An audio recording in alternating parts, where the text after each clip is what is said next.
প্রান্তে কোথায় দাঁড়িয়ে আছি।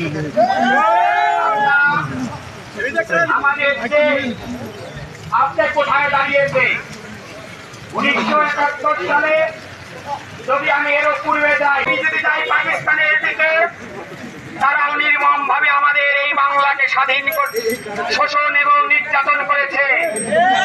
এখন কে করেছে? হাসিনা। আমরা পত্র পত্রিকায় দেখেন, বিভিন্ন বিশ্ববিদ্যালয়ে, ঢাকা প্রেস ক্লাব থেকে শুরু করে সারা দেশে বিভিন্ন শিক্ষা প্রতিষ্ঠান, বিশ্ববিদ্যালয়ে রক্তে রঞ্জিত হচ্ছে। আমার ভাইয়ের লাশ, আমার বোনের লাশ নিয়ে আমার মা বাবারা কাজ করছেন। আমরা তো এই জন্য একসময় ব্রিটিশ এবং পাকিস্তান এবং এরশাদকে কতল করি নাই। আমার মায়ের রক্ত আমার দিয়েছেন যে যদি এই ছাত্র সমাজের যৌক্তিক দাবি মানে না হয়, তাহলে আপনারা আমার দিকে গুলি চালান।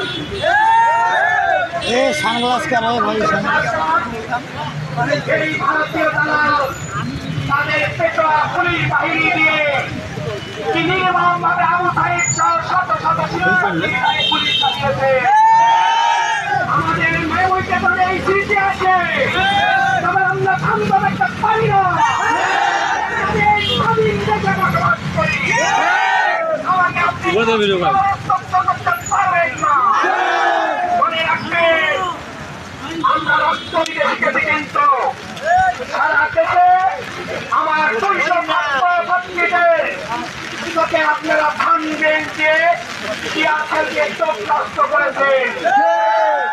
আমরা এর প্রতিশোধ দিতে চাই। আপনি এখনো সময় আছে, বঙ্গবন্ধুর বেশি হত্যা হয়েছে, করেছেন না,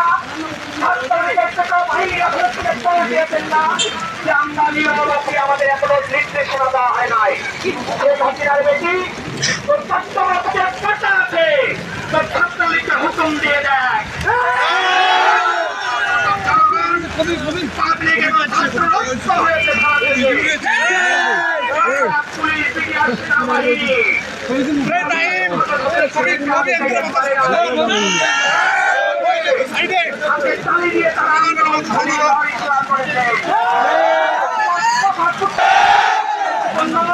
বাংলাদেশে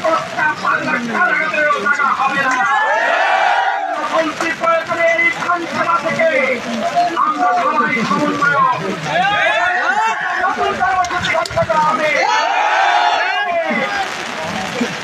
বন্ধুগণ, আজকে তো এই বৃষ্টিতে আমাদের চালার কথা না, ঘরে থাকার কথা, কিন্তু আজকে আমরা এই বৃষ্টির মধ্যে আমাদের হাসপাতালে আমাদের পাঠ্য কে করেছে।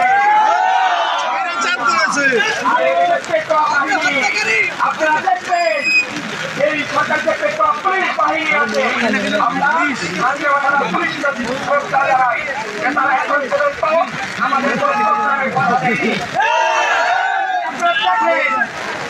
কি অবস্থান করেছে, এক ছাত্রকে অ্যারেস্ট করে নিয়ে যাচ্ছে, সেটাকে সুযোগ করে আমি একটা প্রত্যেক আন্দোলন দাঁড় করিয়েছি।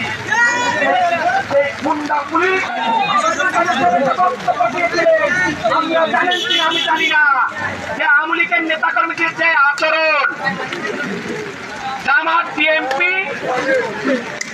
মানুষের পরিবারে মানুষ লুকানোর জন্য জায়গা দেয়, কিন্তু আপনারা যা শুরু করেছেন, আপনাদের মানুষ ভুট্টাকে তো লুকাতে দেবে না। আর আমরা বলছি ভুট্টা খেত না,